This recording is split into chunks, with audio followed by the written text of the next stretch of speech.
Alors, bonjour tout le monde. Monsieur le ministre de la Santé, Madame, Messieurs les PDG, c'est un grand plaisir pour moi d'être ici et d'avoir cette occasion de vous présenter quelle est ma lecture de la situation au niveau des soins à domicile, puis également faire des propositions qui, j'espère, pourront être porteuses pour vous dans vos organisations. Donc, sans plus tarder, afin de soutenir mon propos puis vous aider à clarifier quel message je souhaite passer, bien, je ne le ferai pas en toile de fond. Je vais vous le livrer sur papier très clairement. En fait, une première priorité, selon moi, c'est d'intégrer le modèle de gestion des maladies chroniques pour faire face aux défis actuels. Donc, on parle des défis pour le futur, mais il y a quand même des défis actuels qui sont très présents dans nos organisations et on doit leur faire face. Et lorsque j'ai préparé ma présentation, je me suis inspiré un peu de différents contacts que j'ai avec des gestionnaires dans les réseaux et je me suis rendu compte que finalement, lorsqu'on parle de gestion des maladies chroniques, ce n'est pas toujours parfaitement bien compris pour les gens c'est quoi ce que ça signifie. C'est pour ça que je me propose comme première étape de vous présenter un peu c'est quoi les tenants aboutissants de tout ça. Puis par la suite, vous allez voir, on va tomber dans le concret, mais c'est attaché à ce fameux cadre de référence-là. Je pense que ça va plaire aux gens du ministère. Ils ne travaillent certainement pas pour rien puisque les documents que je vais utiliser sont ceux du ministère de la Santé et de l'INES. Fait que finalement, ce que je vous explique, ce n'est pas la position de Philippe Voyer, mais plutôt une opérationnalisation, une explication de ce qui existe déjà, ce que les gens savent.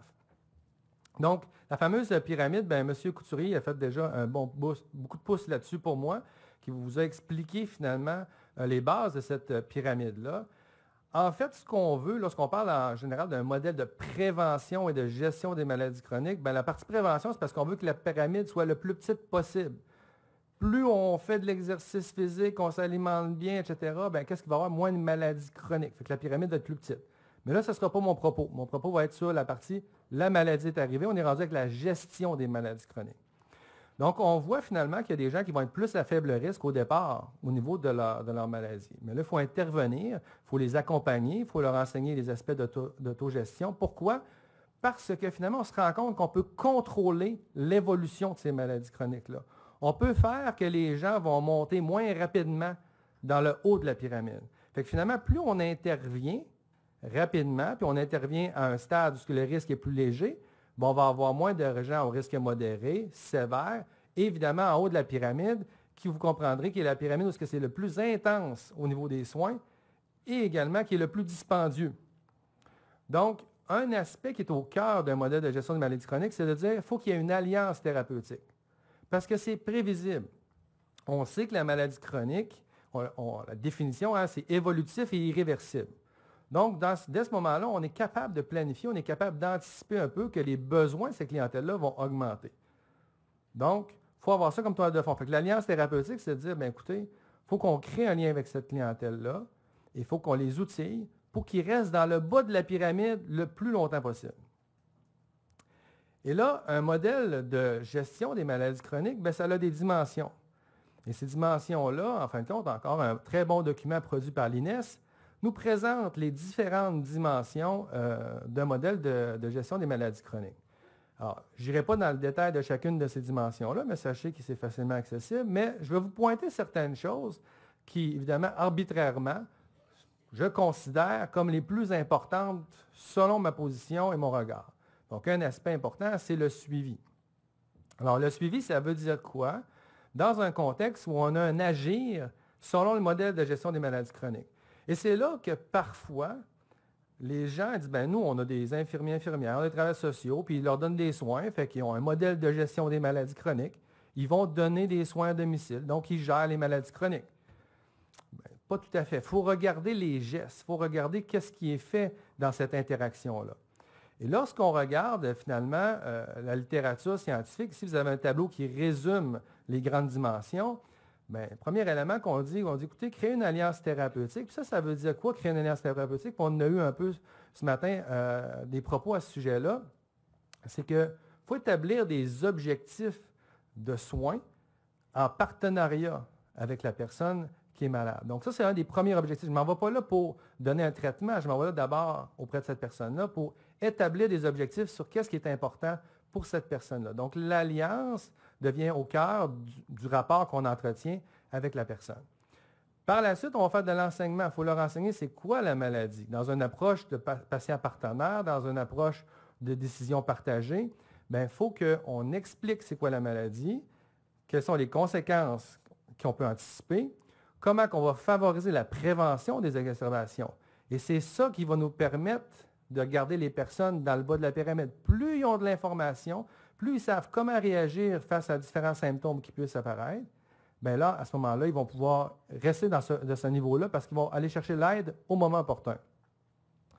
Par la suite, il y a évidemment des aspects qui vont toucher à la médication, à l'autogestion de ces médicaments-là, cette clientèle-là. Il ne faut pas limiter notre visite à domicile pour dire « Puis, comment ça va avec vos médicaments? » Il faut aller évaluer les attitudes qu'elles ont, leur mémoire prospective, leur dextérité, leur capacité de lecture, leur vision, etc. Parce qu'il y a plein de causes qui font que des gens ne sont pas adhérents au traitement. Donc, lorsqu'on parle d'une visite à domicile, du SAD, puis il y a une personne qui a une maladie chronique, il faut voir qu'est-ce qui est fait exactement. Parce qu'on sait qu'est-ce qui est contributeur à de bons résultats. Ce n'est pas qu'il y a une visite à domicile, c'est qu'est-ce qui est fait durant cette visite à domicile. Par la suite, il y a évidemment des traitements qu'on doit donner à ces personnes-là. Évidemment, il y a toute la notion de mobiliser le réseau. On a parlé des proches aidants. Bien, les proches aidants, ils sont là pour nous aider, ils sont là pour accompagner la personne, mais ce sont également des patients. Parce qu'eux, on sait une chose, c'est qu'il y a des enjeux importants au niveau de leur propre santé, au niveau de leur épuisement. Et si on ne prend pas soin d'eux, on va avoir 2 patients, ça ne sera pas long. Donc, dans une approche de gestion des maladies chroniques, il est essentiel de s'intéresser aux 2 individus, pas seulement aux patients. Puis par la suite, dans un contexte qu'on a face à une maladie chronique, il faut changer nos résultats de soins. Ce qui va nous intéresser, c'est de dire quelle est sa satisfaction, quelle est sa qualité de vie. Est-ce qu'elle a des exacerbations? Est-ce qu'on les contrôle bien? Donc, quelle a été la fréquence? Et, très important, quel est l'état de son réseau social? Donc, une visite à domicile, ça ne se fait pas en 12 minutes. Il faut qu'on réussisse, dans le fond, à mettre en application, échelonner dans un ensemble de visites pour mettre en place ces compétences-là, ces connaissances-là chez l'acteur de sa santé. Et là, on va commencer à avoir les résultats qu'on observe dans la littérature. Donc, ça, c'est les fameuses dimensions. Mais je vais aller encore un petit peu plus concret que ça. Nous, là, ce qu'on fait à l'université, on enseigne les suivis standardisés. On dit, écoute, là, quand tu t'en vas faire un suivi d'une personne qui est insuffisant cardiaque, bien, tu ne poses pas n'importe quelle question. Là. Tu dois lui poser des questions précises. Des questions qu'on sait payantes. On sait qu'ils vont refléter rapidement et de façon précoce la condition de la personne, qui vont nous permettre de réagir et de finalement prévenir des exacerbations. Donc, on pose des questions chez un absent cardiaque qui touche autour de, évidemment, sa respiration, au niveau de son sommeil, au niveau de son élimination. On va toucher à plein de dimensions qu'on sait que la fonction cardiaque va affecter et qui vont être évocateurs qu'il y a un problème potentiel. Parce qu'il y en a que ça va commencer juste parce qu'ils vont mal dormir, parce qu'ils commencent un début d'OAP. Okay? Fait que c'est dans le sommeil que les problèmes vont apparaître à cause de l'orthopnée que ça va entraîner. Mais si notre personnel ne questionne pas systématiquement qu'est-ce qui est payant, il ne voit pas. Puis ça se peut que l'aîné, lui, attribue sa difficulté de sommeil à « c'est pas drôle de vieillir, hein, on dort moins bien ». Puis quelques semaines plus tard, il va se rendre compte que non, c'était les premiers signes évocateurs de sa condition. Fait que ça, on leur enseigne ça.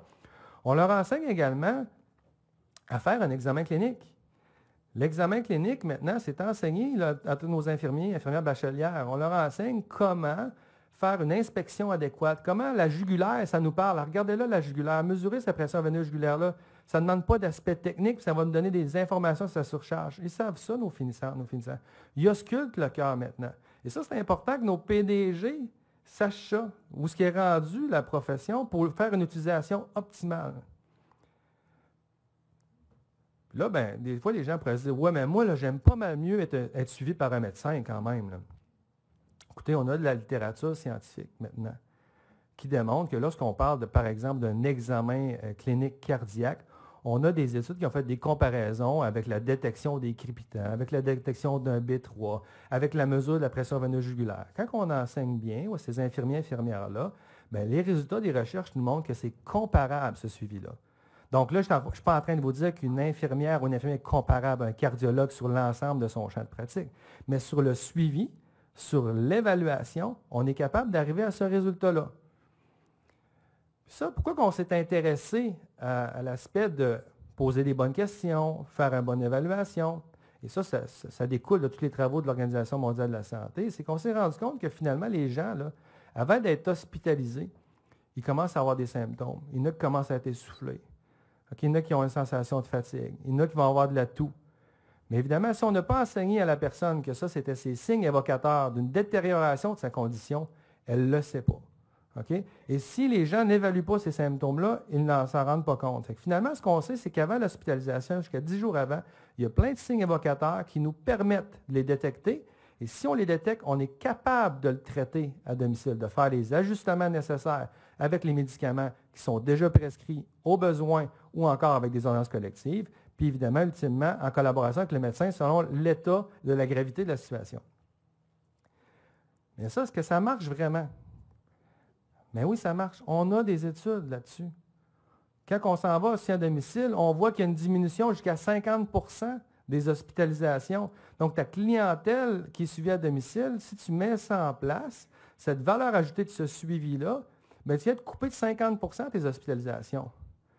Alors, il faut comprendre ces enjeux-là parce que sinon, on va se dire, écoutez, avec le vieillissement de la population, avec la présence de maladies chroniques, c'est pas long qu'on va se dire, ça nous prend des urgences plus grandes.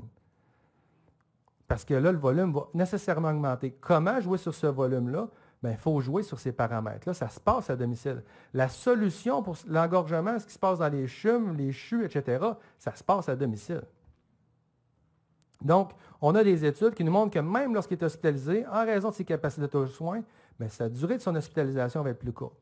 Il y a des coûts de système, puis les taux de mortalité sont réduits par la qualité de ce suivi-là. Statistique, parce que j'ai fait quelques lectures supplémentaires en préparation, parce qu'on a eu quand même beaucoup de temps pour se préparer.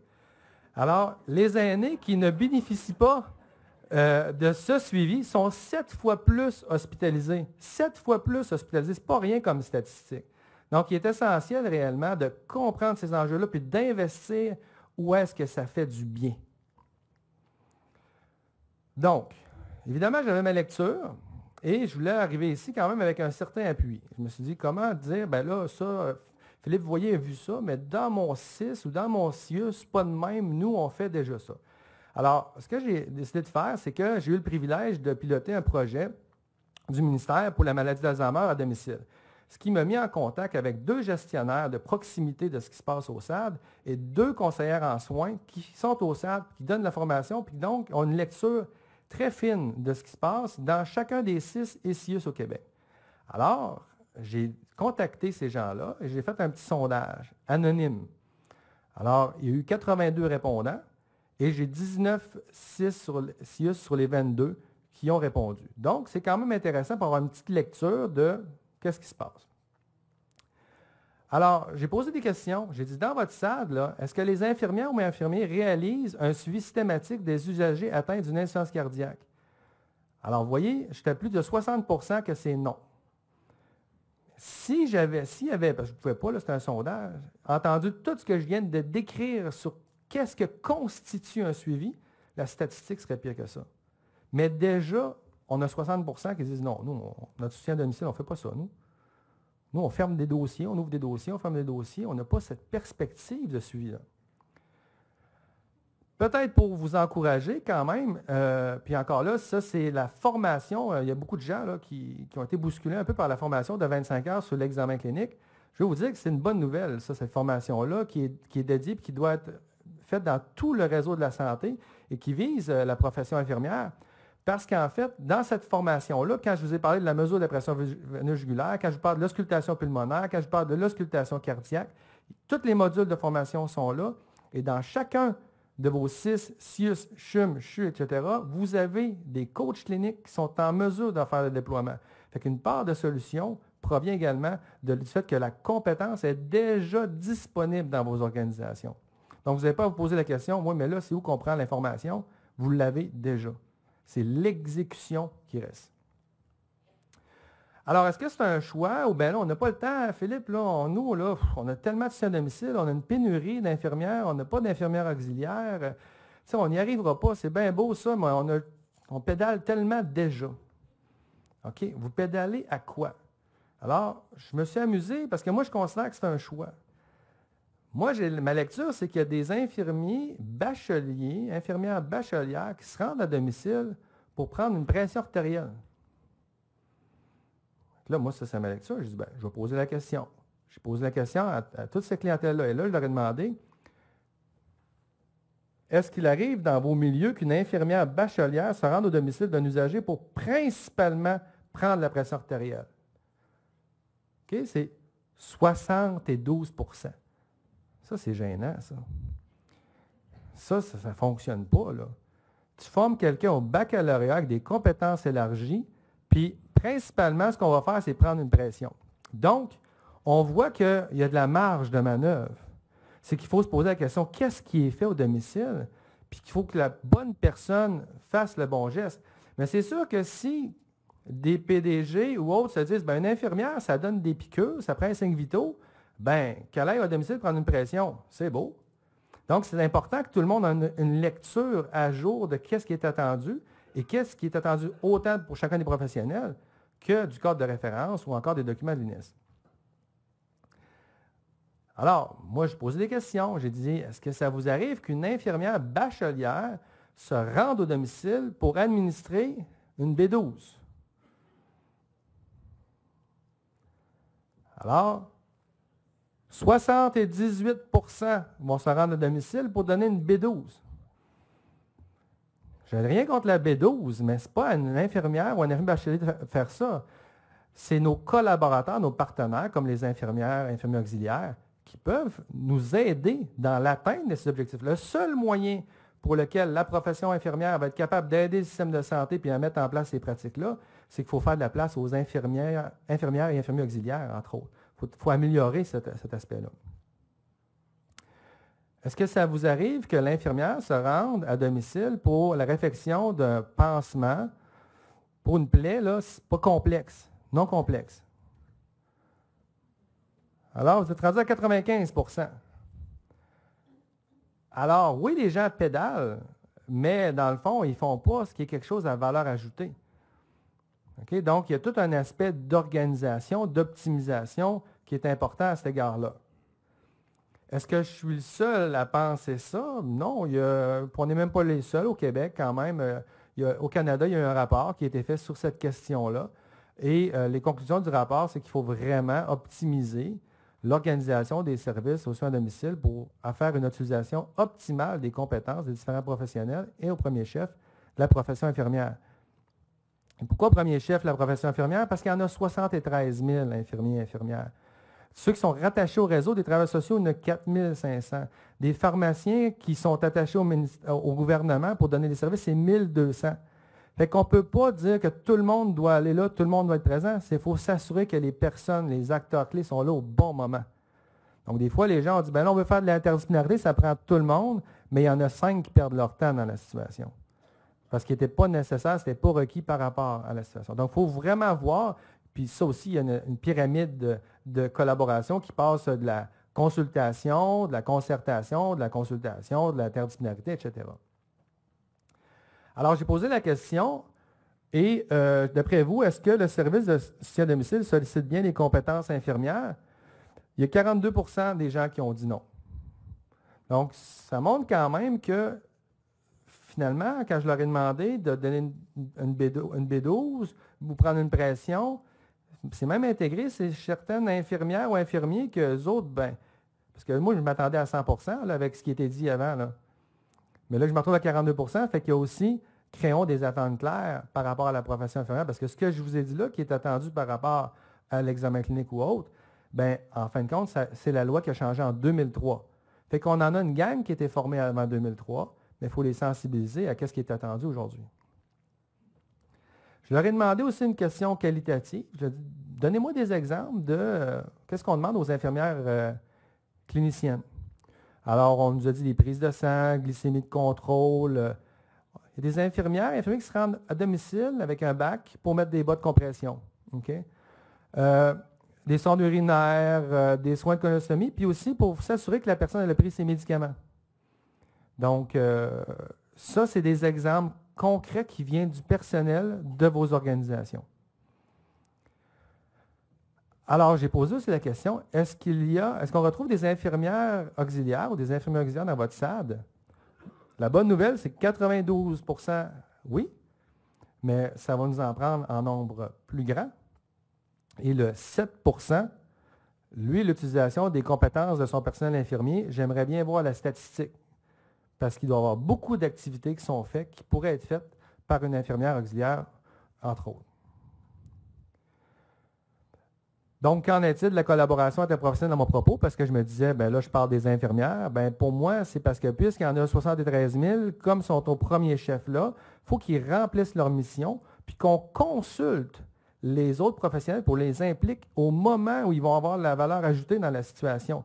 Parce que sans ça, si on les implique tout le temps, il se passe ce qui se passe dans beaucoup d'organisations. On fait une demande d'un travailleur social, d'un ergo ou un autre.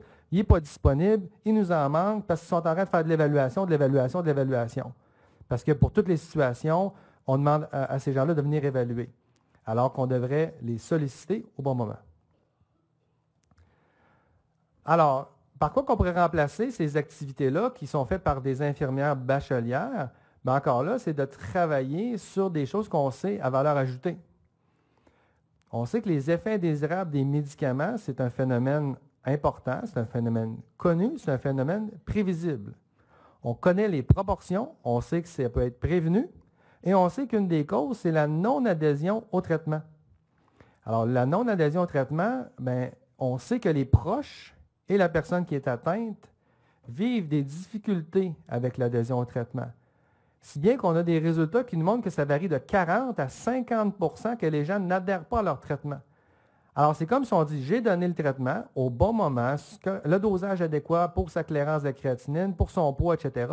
Allez-y, mais les gens ne l'utilisent pas bien dans 40 à 50 %. Dans un modèle de gestion des maladies chroniques, au cœur, on a l'autogestion. Et ça vient nous obliger à porter un regard là-dessus. Puis en plus, on a des études qui nous montrent comment on peut bien faire ça.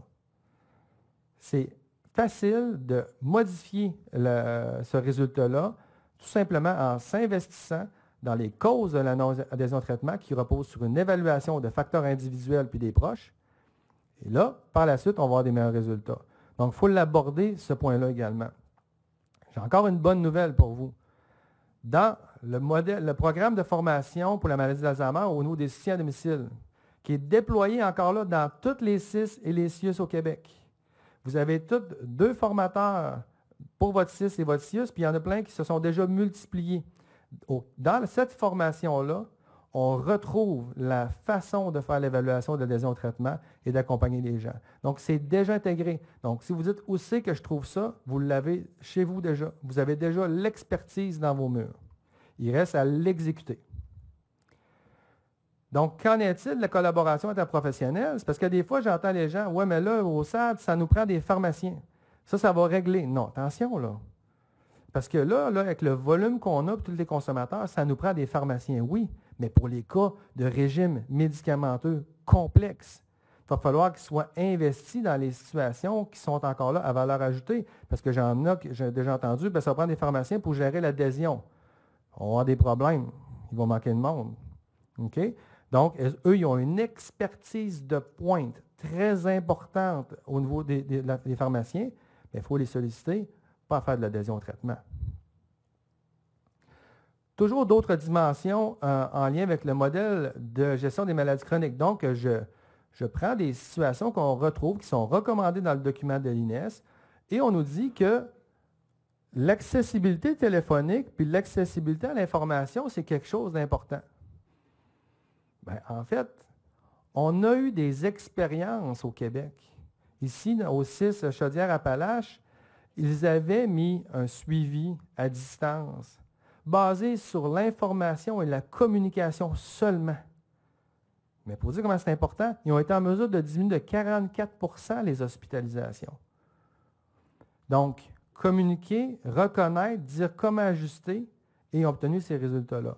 Donc, c'est quand même pas rien. Est-ce que c'est très surprenant ce résultat-là? Non, parce qu'on sait déjà dans la littérature. On a plusieurs études sur les suivis systématiques des cas d'MPOC. On a comparé les suivis médecin seul versus infirmière qui a un soutien médical en temps opportun. Et ce qu'on se rend compte, c'est que c'est aussi sécuritaire l'un que l'autre. Même que l'infirmière fait plus d'enseignements sur les autosoins, sur la médication et tout. La satisfaction, la qualité de vie, tout ça, c'est toute la même chose, incluant les taux de mortalité. Fait que, finalement, il faut optimiser, il faut mettre en place ce niveau de collaboration-là de façon la plus optimale possible.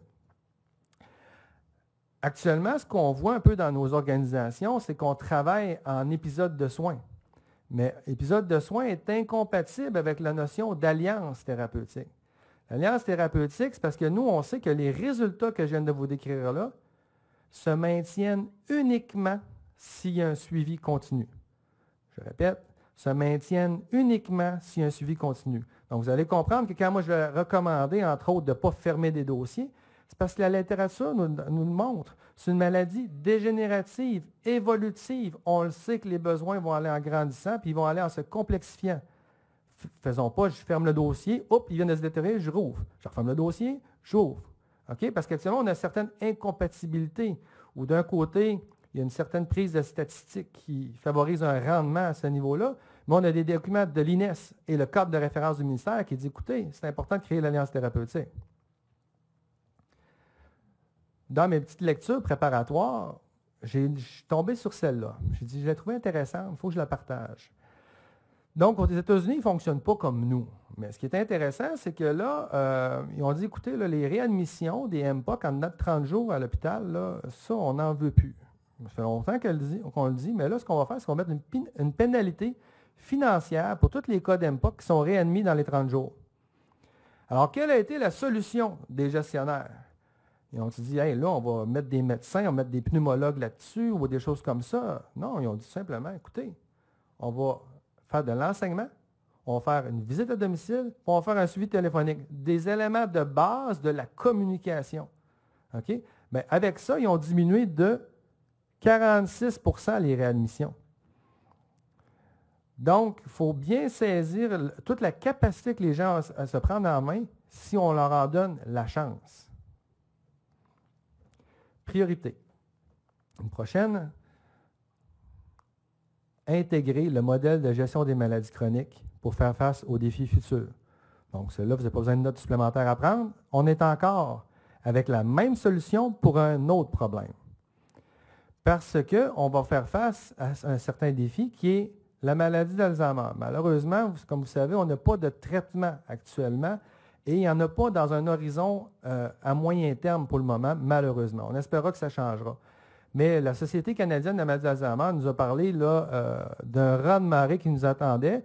Alors, si on n'est pas d'accord avec le terme raz-de-marée, on peut parler en chiffre absolu. On va passer de 500 000 personnes atteintes à 1,1 million. OK? Donc, ça va doubler finalement. Fait qu'on sait, on les voit venir. Là. Ça s'en vient, ils arrivent. Et en plus, c'est la proportion des 80 ans et plus qui va occuper, qui sont particulièrement atteints dans ce groupe-là. Alors, j'ai demandé, dans votre soutien à domicile, est-ce que les infirmières ou infirmiers réalisent un suivi systématique des usagers atteints de la maladie d'Alzheimer? Donc, vous voyez, 15 %. Donc, actuellement, c'est comme si un MPOC, la commande qu'on nous fait, c'est MPOC, c'est beau, un sang cardiaque, vas-y, il y a certaines organisations, mais on n'est pas rendu à comprendre l'aspect de la gestion des maladies chroniques. En fait, c'est le principe qui nous intéresse, ce n'est pas le type de maladie, parce que les documents de l'INES le démontrent. Ce n'est pas telle gestion des maladies chroniques pour telle maladie ou autre, c'est un ensemble de composantes qu'on doit déployer et qu'on va être en mesure d'assurer le suivi. Donc, ça, cet élément-là, le plan Alzheimer avec le programme de formation provinciale va venir jouer cette dimension-là. Je parlais avec des gens dans le corridor tantôt qui me disaient qu'ils étaient déjà en train de former les gens au niveau du soutien à domicile. Parce que pour moi, c'est très simple. En fin de compte, ce qu'on sait avec la gestion des maladies chroniques et ces maladies comme la maladie d'Alzheimer, on sait que le besoin, les besoins des proches, puis les besoins de la personne atteinte, ils vont aller dans une seule direction, en montant. Il n'y a pas d'autre chemin. C'est prévisible. Donc, il faut que l'offre du soutien à domicile soit en mesure de les accompagner.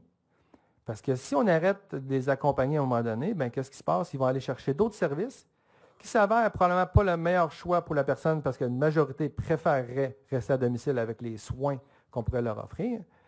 Et dans le pire des cas, ils vont s'en aller frapper à la porte des services résidences intermédiaires ou encore CHSLD. Dans le pire des cas, pas pour, je vous dis, pour le coût social que ça va avoir.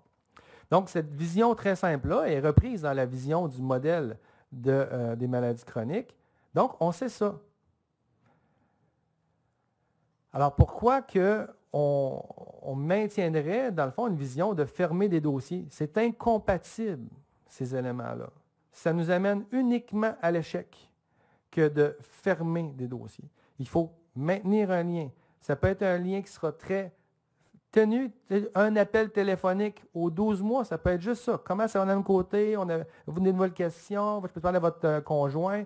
Tu fais un petit suivi, il va y avoir des nouvelles discutées. Lors des repas, comment ça se passe la nuit? Ah, ben la nuit, OK, ben je vais aller vous voir, je vais vous donner quelques trucs par rapport à ça. Parce qu'il faut leur donner des trucs. Parce que sans ça, ces gens-là, là, ils se retrouvent dans les urgences pour des petits problèmes reliés à des soins d'assistance.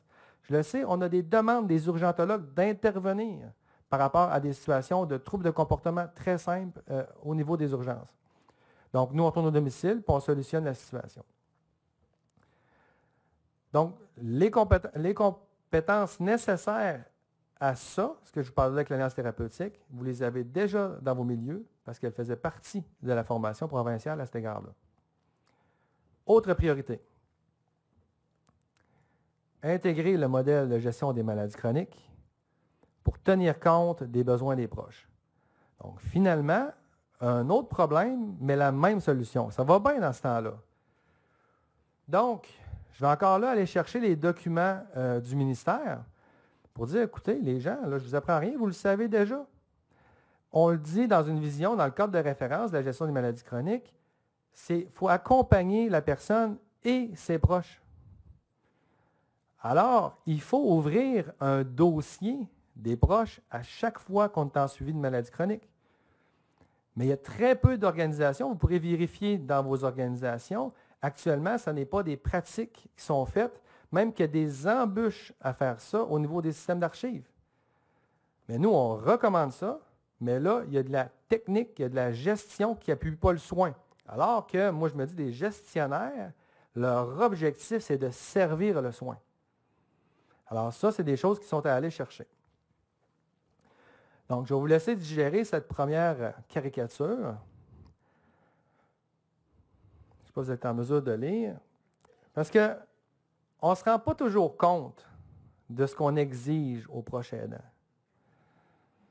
Regardez, surveillez-le, gardez-le à la maison. Là, quand même, c'est un cas mineur, votre conjoint, mais la pauvre dame, elle, c'est parce que sa surveillance, il n'y a pas un quart de travail de soir et de nuit. Et elle, il faut qu'elle se repose également. Et pourquoi que c'est un sport dangereux et pourquoi il est urgent d'agir à ce niveau-là, au niveau des proches aidants? Parce que si votre tour vient d'être un proche aidant, vous allez dire, Colin, j'aurais dû faire de quoi? Parce que là, je suis pogné avec ce rôle-là. Okay? C'est parce qu'on le sait, la littérature scientifique est claire. D'être un proche aidant, okay? On peut dire qu'il y a des bénéfices, il y a de la valorisation, il y a un ressourcement. D'accord. Mais au niveau des données probantes, on voit qu'ils font plus de dépression. Ils ont plus de problèmes de santé physique. J'ai résumé ça comme ça parce qu'il y avait cardiaque, hypertension. Là, il y a une longue liste là, de données probantes là-dessus. Plus de mortalité. Et on sait depuis 1999, là, c'est quand même bientôt, 20 ans qu'on va savoir ça. Ce n'est pas publié dans la petite revue section santé Châtelaine. Là. C'est dans le JAMA, une des revues les plus prestigieuses en médecine, qui ont démontré que si le proche aidant se plaint d'épuisement, le taux de mortalité, pas sur 20 ans, à l'intérieur de 4 ans, est accru. Okay? Donc, ça a des impacts sur leur santé. Puis regardez ça, comment c'est intéressant. Plus la maladie de l'usager se détériore, pire devient la santé mentale du proche aidant. Bien sûr, les défis augmentent. Fait que nous, il faut qu'on soit encore plus là. Il faut qu'on les accompagne. Il faut être là de façon plus intense. Mais plus on intervient précocement, moins il va se rendre là rapidement. Alors, moi, j'ai essayé de voir, est-ce que la philosophie du proche aidant est rentrée un petit peu dans nos milieux? Alors, j'ai posé la question, auprès d'un usager dont la situation financière est très précaire, je vais lui donner du trouble, qui est atteint de multimorbidité, là, il y en a plusieurs, OK, qui affiche une grande perte d'autonomie. Fait que là, le proche aidant de cette personne-là, là, on le sait qu'il est dans le trouble. Il n'y a pas d'argent, il y a plusieurs maladies à s'occuper, puis en plus, il y a une grosse perte d'autonomie, il y a des gros soins d'assistance et tout ça à donner. Est-ce que vous ouvrez un dossier au proche aidant? 8,5 Bien, ça, c'est une bombe à retardement. C'est tout simple que ça. Ça va vous générer des soins, ça va vous générer des hospitalisations, un paquet de problèmes. Parce qu'en fait, on va attendre que ça éclate. Puis là, quand ça va éclater, on va dire, hey, ça nous prend des équipes SWAT, des équipes là, intenses pour les cas là, qui explosent. Mais c'est parce que ça va vous prendre tout qu'un service policier tantôt, là, parce qu'il va en avoir des explosions. Fait qu'il faut travailler en amont pour diminuer ce nombre-là. Alors évidemment, il faut bonifier l'aide aux proches aidants. Je pense que c'est une recommandation qu'on peut faire avec grande assurance. Augmenter l'accès au centre de jour, le nombre d'heures par jour, le nombre de jours par semaine. Le transport adapté, hein, c'est une chose d'augmenter le nombre de jours, mais il faut qu'il puisse se rendre également. Il y a des défis à ce niveau-là. Puis augmenter les possibilités de répit. Je pense que ça pourrait bénéficier aux proches aidants. Alors, qu'en est-il de la collaboration interprofessionnelle, encore en lien avec ça? Bien, ici, ce qu'il faut comprendre, c'est que dans une vision de la gestion des maladies chroniques, le personnel infirmier, par exemple, qui fait un suivi de maladies chroniques, va s'intéresser, va intégrer systématiquement le proche aidant et va l'avoir vraiment pour l'accompagner. Mais il va arriver des situations où il va y avoir de l'inaptitude à déclarer, il va y avoir une situation de pauvreté, il va y avoir des situations d'abus, il va y avoir des situations complexes. Et là, qu'est-ce qu'on veut? On veut le travailleur social rapidement. Mais dans certains milieux, ils mettent le travail social tout le temps, dès le départ, pour plein de cas pas complexes. Fait que notre expert des situations sociales complexes, il est occupé à faire des évaluations non complexes ou à faire des suivis non complexes. Alors, c'est ça qui est important, qu'on puisse avoir de l'aide rapidement en temps opportun et pour les situations complexes. Donc, il y a un certain discours encore là dans certains endroits limités, mais qui se disent, écoute, moi, de manière, je divise ça, c'est les soins infirmiers, c'est le physique, puis le social, c'est les proches, etc. Bien, vous allez avoir un problème tantôt. Premièrement, on forme le personnel infirmier pour faire la dualité. Il faut vraiment reconnaître l'expertise des travailleurs sociaux dans les situations les plus problématiques. Priorité. Intégrer le modèle de gestion des maladies chroniques pour favoriser une utilisation judicieuse des professionnels de la santé. Parce qu'en fait, on parle beaucoup de vision par maladie, mais il y a une gang, c'est une gang limitée, ça, qui en a une maladie. C'est 25 %. Parce que le groupe qui nous intéresse, qui consomme pas mal, ils ont de la multimorbidité. Alors, eux autres aussi, là, ils vont nous amener du lot au moulin. Et lorsqu'on présente souvent des pourcentages, un vieillissement accéléré, etc., mais moi, j'aime bien travailler avec les nombres, les chiffres absolus. OK? Vous voyez, les personnes de 80 ans et plus là, sont 329 000 en 2011. Bien, ils seront 1,2 million en 2061. Alors, on n'a pas fini de monter, là.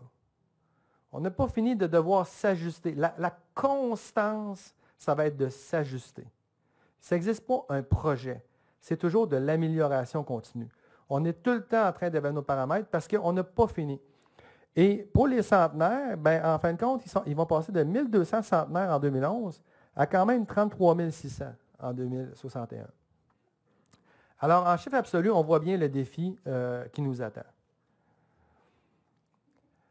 Alors, évidemment, quand on regarde des statistiques sur l'utilisation des services, bien, en fin de compte, les gens qui aient 3 maladies et plus, et qu'ils aient, dans le fond, des pourcentages d'utilisation plus élevés, bien, ça, c'est parfait. C'est ça qu'on veut. On veut nos médecins de famille, nos médecins spécialistes, qui soient vraiment les plus occupés avec les clientèles, avec multimorbidité. Mais les gens qui n'ont pas de maladie, 2 minutes. OK. Les gens qui n'ont pas de maladie, parce qu'on a commencé en retard, hein? J'avais 40 minutes, moi, non? OK, je suis déjà rendu là, je parle trop. All right. Donc, tout ça pour vous dire que je voulais vous signaler que, par exemple, on a des situations où est-ce qu'on a des règles de soins qui ne sont pas mises en place. On a des situations où il y a des ORL au Québec qui vont enlever des bouchons de cérumen.